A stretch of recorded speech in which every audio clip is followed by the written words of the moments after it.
राधे राधे दोस्तों, आप सभी को दीपावली और गोवर्धन पूजा की हार्दिक शुभकामनाएं। दीपावली रोशनी का त्योहार है। यह बुराई पर अच्छाई, अंधकार पर प्रकाश और अज्ञान पर ज्ञान की प्रतीकात्मक जीत का प्रतिनिधित्व करता है। यह एक दिन का त्योहार नहीं है। दीपावली का उत्सव आमतौर पर 5 दिनों की अवधि तक चलता है। कार्तिक मास की अमावस्या तिथि को हम दीपावली मनाते हैं। फिर दीपावली के दूसरे दिन कार्तिक मास के शुक्ल पक्ष की प्रतिपदा तिथि को गोवर्धन पूजा की जाती है। गोवर्धन पूजा का हिंदू धर्म में बड़ा ही धार्मिक महत्व है। इस पर्व को अन्नकूट के नाम से भी जाना जाता है। अन्नकूट का शाब्दिक अर्थ होता है अन्न का पर्वत। इसमें विभिन्न प्रकार के व्यंजन और फल चढ़ाए जाते हैं। यह प्रकृति की समृद्धि और कृषि के महत्व को दर्शाता है।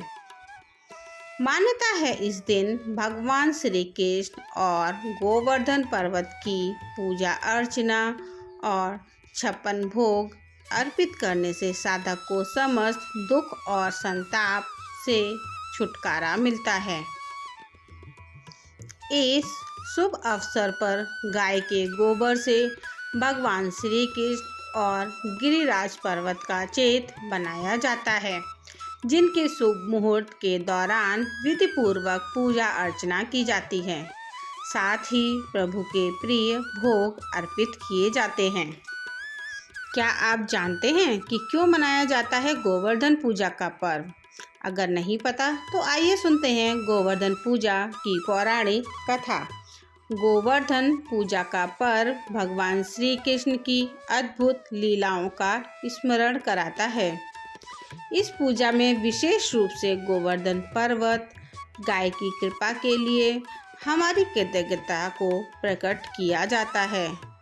एक बार जब सभी ब्रजवासी अन्नकूट के लिए पकवान बना रहे थे और इंद्रदेव की पूजा की तैयारी कर रहे थे, तो कान्हा ने यशोदा माँ से पूछा, मैया, ये आप लोग किसकी पूजा की तैयारी कर रहे हैं?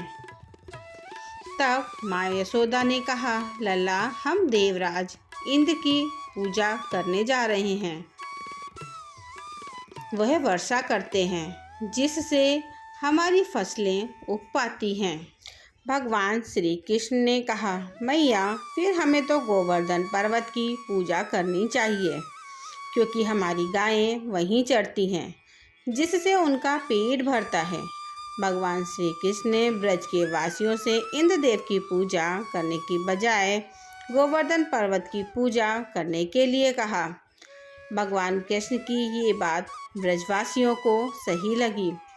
श्री कृष्ण की इस सलाह पर सभी ब्रजवासी इंद्र की पूजा के बजाय गोवर्धन पर्वत की पूजा करने लगे। जब इंद्रदेव को इस बात का पता चला तो उन्होंने इसे अपना अपमान समझा। अक्रोधित होकर मूसलाधार बारिश शुरू कर दी। बारिश इतनी विनाशकारी थी कि ब्रजवासियों के घर उजड़ गए। इस बारिश से सभी ब्रजवासी भयभीत हो गए और उन्होंने भगवान श्री कृष्ण को दोषी ठहराना शुरू कर दिया और बचाने के लिए उन्हें ही कुछ उपाय बताने के लिए कहने लगे। उस पर भगवान कृष्ण ने सभी ब्रजवासियों से गोवर्धन पर्वत के पास इकट्ठा होने के लिए कहा।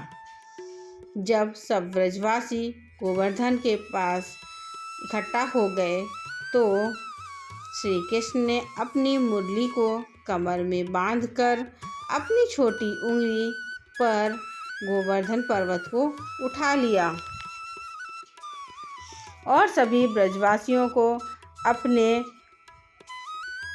गाय और बछड़ों के साथ गोवर्धन पर्वत के नीचे शरण दी। इस पर इंद्र का क्रोध और बढ़ गया और उन्होंने बारिश और तेज कर दी। इस स्थिति को नियंत्रित करने के लिए भगवान कृष्ण ने सुदर्शन चक्र को आदेश दिया कि वह पर्वत के ऊपर रहकर बारिश की गति को नियंत्रित करें और शेषनाग को कहा कि आप मेड़ बनाकर रहें और पानी को पर्वत की ओर आने से रोकें। इंद्र निरंतर 7 दिन तक लगातार मूसलाधार वर्षा करते रहे। इंद्र को यह सब देखकर महसूस हुआ कि इनका सामना करने वाला कोई साधारण व्यक्ति नहीं है। फिर इंद्रदेव ब्रह्मा जी के पास पहुँचे और सारा वृतांत बताया।